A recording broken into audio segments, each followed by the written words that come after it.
Mesdames et messieurs, bonjour. Chers Ivoiriens, bonjour. Chers Africains, je vous salue. Ça fait ma deuxième fois de faire cette vidéo.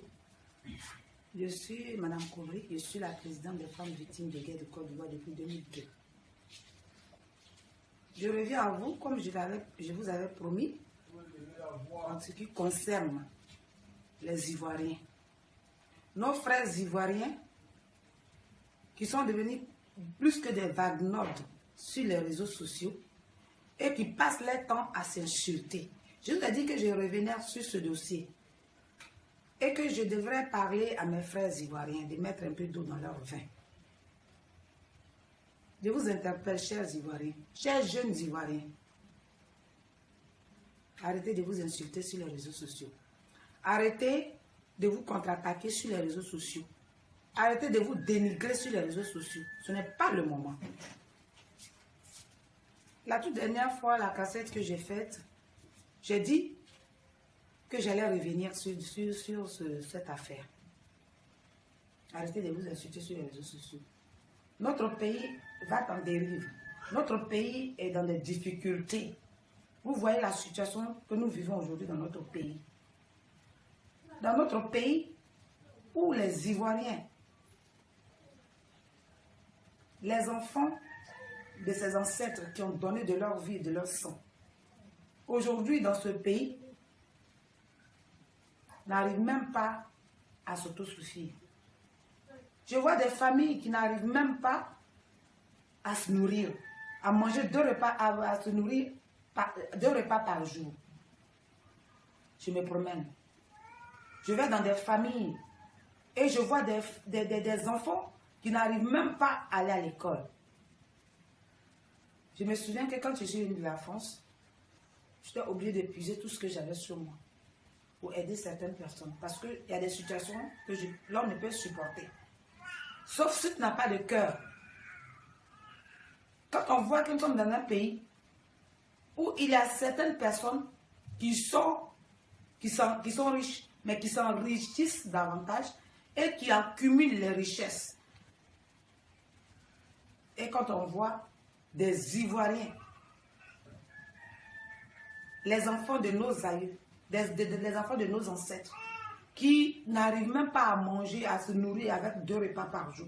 On voit des jeunes Ivoiriens qui sont chômeurs et qui traînent dans les rues. On voit des familles qui n'arrivent même pas à mettre leurs enfants à l'école tout simplement parce qu'on les oblige à payer des inscriptions en ligne. Et qui n'arrivent même pas à le faire. Et pour ça, ils sont obligés effectivement de laisser tomber et de regarder leurs enfants dans le chômage. Des enfants très intelligents. Je me suis promenée. C'est mon devoir. Les hommes de Dieu ont décidé de m'appeler ce nom à partir d'une révélation de certaines personnes. Mon nom c'est Monique. Les hommes de Dieu ont dit, ton nom ce ne sera plus Monique, ce sera Adassa de Rikia. Parce que, je ne sais pas, c'est une mission que Dieu me donne qui me dépasse. Une mission de visiter les veuves et les orphelins. Une mission de me dépouiller pour les plus démunis, alors que moi-même je suis démunie également. Je n'ai pas d'entreprise en France. Je n'ai rien. Je suis allée en France qu'en 2015. J'ai été réfugiée politique avant d'être française. J'ai été réfugiée politique. J'ai souffert en France. J'ai énormément souffert. Mais en même temps que je suis en train de souffrir, je pensais à toutes ces femmes et tous ces hommes qui sont mobilisés derrière moi et qui pensent que je suis pour eux un espoir. Chers Ivoiriens, chers jeunes Ivoiriens, la vie ne s'arrête pas aujourd'hui. Pensez à l'avenir de vos enfants, vos propres enfants. Arrêtez de vous faire corrompre par des miettes, par des personnes qui vont passer. Arrêtez de vous faire corrompre par des politiciens qui seront effacés demain, comme des feuilles desséchées. Arrêtez de salir le nom de la Côte d'Ivoire. La Côte d'Ivoire est un des plus beaux pays de l'Afrique de l'Ouest. Mais en même temps, je vous dis, vous ne savez même pas que la Côte d'Ivoire est un pays béni de l'Éternel Dieu. C'est ça de quoi je vous parle. Il y a un moment, j'ai demandé à des gens qui disent qu'ils prient. Je leur dis que la prière, ce n'est pas ça. Est-ce que quand tu pries, quand tu finis de prier, est-ce que tu entends toi aussi la voix de Dieu? Elle me dit non. Et c'est que tu n'as pas encore prié. Des gens que Dieu choisit pour faire leurs œuvres, ce sont des personnes qui prient et qui entendent en retour la voix de Dieu.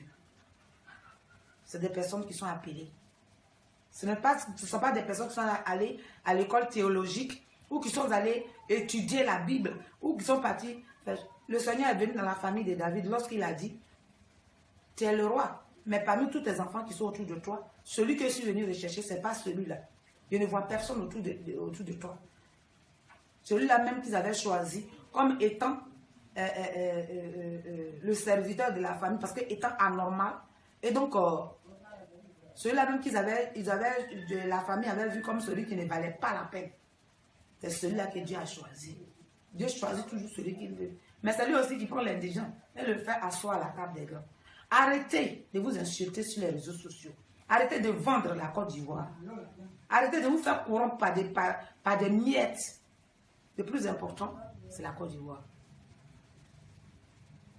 Merci. Je reviens sur cette histoire de je ne prononce. Il y a des ministres même qui ne savent même pas prononcer. Ce n'est pas moi qui vais savoir prononcer. Coronavirus. Cette maladie qui fait polémique et qui est devenue une maladie star pour laquelle les gens se bavernent sur les réseaux, à la télévision, ils font des dons par-ci, ils font des dons par-là, parce que l'opinion internationale a donné des millions d'argent à notre pays, des milliards, pour pouvoir aider les Ivoiriens. Certaines personnes s'approprient cette richesse-là. Tel ministre a donné tant, les dons de tel ministre, tel président a donné tant. C'est votre argent. Est-ce que c'est votre argent? L'argent qu'ils ont donné aux Ivoiriens, c'est votre argent. Les kits que vous êtes en train de partager, vous choisissez des branches, vous choisissez des gens à qui il faut donner. Et les femmes du vivrier, celles qui envoient de la nourriture sur les marchés, et vous permettent de vous nourrir. Et les servantes de Dieu qui sont assis dans des églises, et qui passent le temps à prier pour les orphelins et les veuves. Vous avez pensé à eux? Vos kits que vous faites de pelle et mêle, en train de vous bavarner sur la télévision, en train de vous approprier les richesses. Tel premier ministre a donné tant, tel président a donné tant, le don des présidents. Vous pouvez faire des dons à quelqu'un, vous pouvez donner de l'aide, vous pouvez apporter de l'aide à qui que ce soit. Il y a pleuré ici. Pourquoi on puisse opérer une femme qui avait le col du tout. Il fallait que je pleure, il fallait que j'aille me lamenter, passer sur les réseaux sociaux. Et c'est là que vous m'avez obligé à parler sur les réseaux sociaux. Vous pouvez aider quelqu'un. Allez-y au Rwanda partout. L'argent qu'ils ont donné pour pouvoir donner à leur population, là. On donne de l'argent dans des familles, des sacs de riz dans des familles. On paye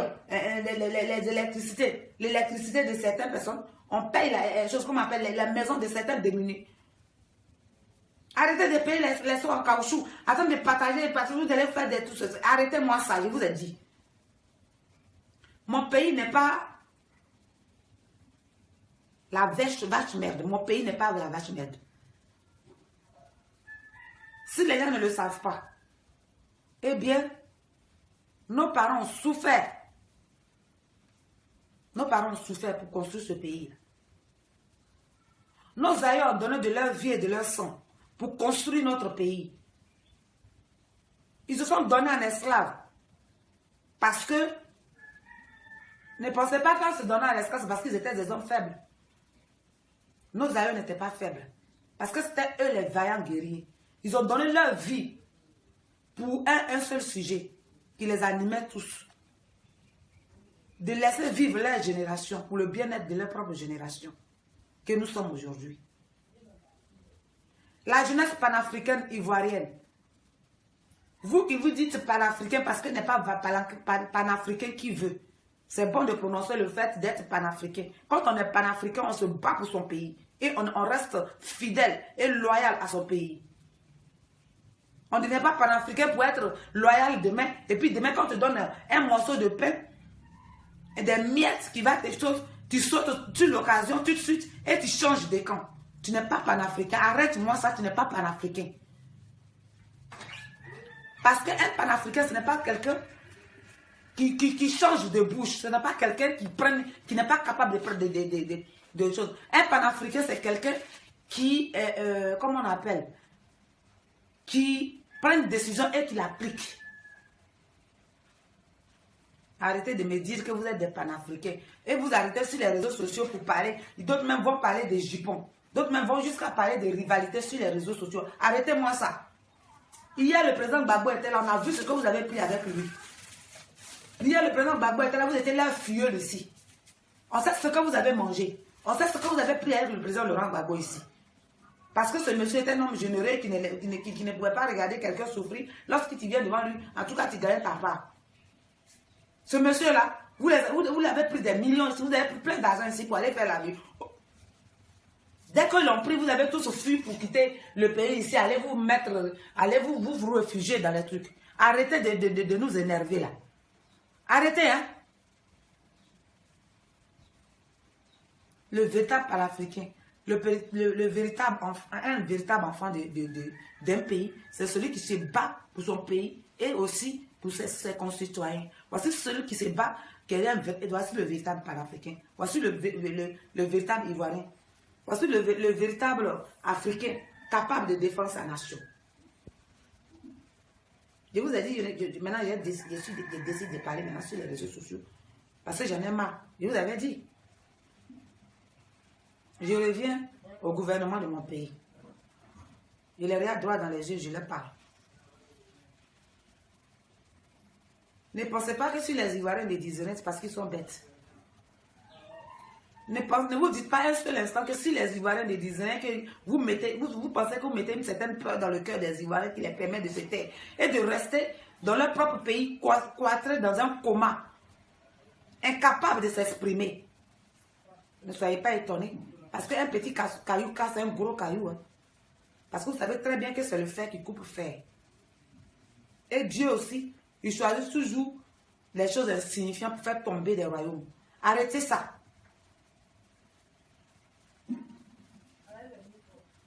Arrêtez ça. Nous autres, on a la force du grand nombre. On pouvait dire, sortez dans la rue, allez faire comme ça, vous allez voir si le monde, vous allez voir, si vous allez lancer une pierre en haut, qu'elle va tomber à terre. Mais non, ce n'est pas le moment. Ce combat-là, ce n'est plus à ce niveau. C'est un combat qui devient maintenant un combat spirituel. C'est un combat spirituel. Parce qu'on ne peut pas venir s'accaparer de pays de quelqu'un comme ça et puis mettre dans une situation difficile les enfants de ce pays qui n'arrivent même pas à mettre leurs enfants à l'école. Alors que vous-même, vos propres enfants sont dans les grandes écoles comme Beau Soleil en Suisse. Moi, je suis allée, j'ai vu beaucoup de vos neveux ici là-bas. Et les Ivoiriens, les pauvres paysans. Vous êtes en train de faire les kits de coronavirus là. Vous avez condamné combien aux paysans? Alassane Dramane Ouattara, Ahmed Bakayoko, Kandia Kamara, Dosso Moussa, tu t'enorgueillis dans la télévision, là, en train de t'orgueillir. Arrête d'être un peu, sois un peu humble. Vous avez donné combien aux paysans?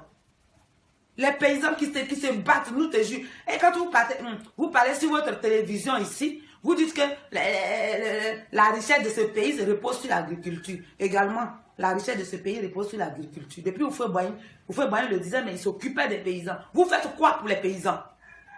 De toutes les façons, ce n'est pas vos forêts. Arrêtez de maltraiter les Ivoiriens. Arrêtez de maltraiter les Ivoiriens. Je vous dis une chose.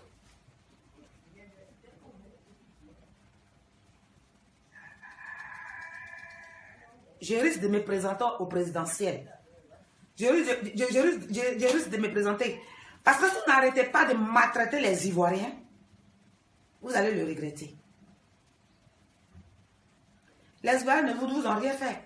Les Ivoiriens vous ont accueilli et ils vous ont mis sur un piédestal. Les Ivoiriens vous ont donné gîte et couvert. Les Ivoiriens, aujourd'hui, qui sont victimes de leur propre générosité, vous ont accueillis. Nos parents vous ont donné leur terre.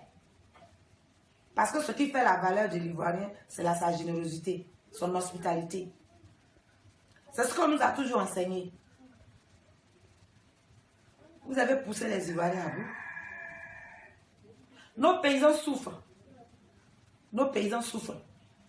Aujourd'hui, on parle de café, de cacao qui est venu à 800 000. Parce que les élections arrivent, vous allez tromper. Pourquoi vous n'arrêtez pas de tromper les gens? Pourquoi vous n'arrêtez pas de mentir comme ça? Arrêtez de maltraiter les Ivoiriens. Voilà. Ce matin-là, je vais prier pour mon pays. Celui qui entendra cette prière à partir de son appareil qui va ouvrir effectivement l'ordinateur qui va entendre cette prière, il faut poser ta main simplement sur ton écran. Et mets-toi dans la peau de cette prière. On va prier.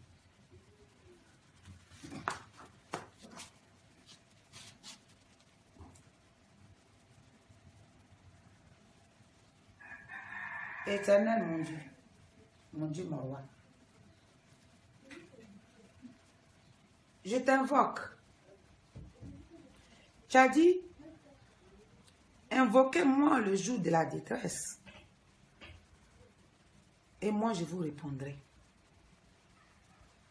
Je t'invoque en ce moment, en tant que fille de ce pays. Je t'invoque en ce moment, au nom des Ivoiriens. Que ton Esprit Saint descende sur mon pays. Seigneur, l'Ivoirien n'a rien. L'Ivoirien ne peut rien. Les Ivoiriens sont aujourd'hui dans une certaine détresse, dans une situation difficile, où ils n'arrivent même pas à s'exprimer, où des Ivoiriens n'arrivent même pas à ouvrir la bouche pour dire ce qu'ils pensent. Les Ivoiriens sont traumatisés, leur cœur est fragilisé. Oh mon Dieu, mon roi, tu me mandates ce matin pour prier pour ma nation. Agis. Je déverse ton Esprit Saint dans tous les coins et les recoins de la Côte d'Ivoire. Là où tu sens que ça se sent nécessaire de descendre ton Esprit Saint, descends. Éternel des armées, je combats pour les orphelins de ce pays. Je combats pour les veuves. Descends ton Esprit Saint. Ce que les Ivoiriens ne peuvent pas dire, parle pour eux. Ce que les Ivoiriens ne peuvent pas faire, fais-le pour eux. Là où les Ivoiriens ne peuvent pas arriver, oh Saint-Esprit, arrive. Toi-même, rends justice à ma terre ancestrale. Souviens-toi de toute cette générosité de nos aïeux jusqu'à nos parents et rends justice à la Côte d'Ivoire. Je sais que tu es celui qui choisit, oh mon Dieu, mon roi. Touche le cœur de nos frères et nos sœurs ivoiriens qui passent leur temps à parler, s'insulter sur les réseaux sociaux. Rends leur cœur sensible et qu'ils voient la situation de leur pays plutôt que de penser à leur intérêt personnel. Ces intérêts qui ne vont les conduire nulle part. Qu'ils arrêtent de mettre le pays davantage dans des difficultés. Qu'ils arrêtent à vendre notre pays au diable. Et que tous ceux qui s'y rallient, Seigneur Jésus-Christ de Nazareth, que tu fermes les bouches au nom de Jésus. Merci Seigneur. Il me tourne vers le diable. Et je dis, tu as dit dans le livre de Luc, que tu nous as donné le pouvoir de marcher sur les scorpions, sur tous les serpents et sur toutes les puissances de l'ennemi. Et tu as dit que rien ne pourra nous nuire. Père, tu as dit ceci. Tu dis faire la dîme, ce n'est pas aller déposer forcément de l'argent dans les églises, mais c'est de donner à celui qui a faim. Les Ivoiriens ont ouvert la porte à des gens. Les Ivoiriens ont donné à manger, à boire à des gens qui aujourd'hui se sont retournés contre eux. Seigneur, parce que tu as dit dans le livre de Malachie 3, tu dis apportez à la maison de l'Éternel les dîmes et les offrandes. Tu as dit aussi, mettez-moi ainsi à l'épreuve. Et vous verrez s'il n'ouvre pas pour vous des écrits dessus. Ce qui va me toucher, c'est lorsque tu as dit, pour vous, je frapperai celui qui dévore. Celui qui dévore la Côte d'Ivoire aujourd'hui, Seigneur, c'est celui que nous avons accueilli hier. Celui qui dévore la Côte d'Ivoire aujourd'hui, c'est celui éternel des armées que nous avons accueilli à bras ouverts, à qui nous avons donné des gîtes et des couverts. Qui aujourd'hui réclame la femme de celui qui, oh Seigneur, qui lui a donné de l'hospitalité. Seigneur, rends-nous justice au nom de Jésus. Amen. Chers Ivoiriens, je vous remercie. Je pense que vous avez entendu ce que je viens de dire et que celui qui a des oreilles pour entendre, entende. Que Dieu bénisse la Côte d'Ivoire. Merci.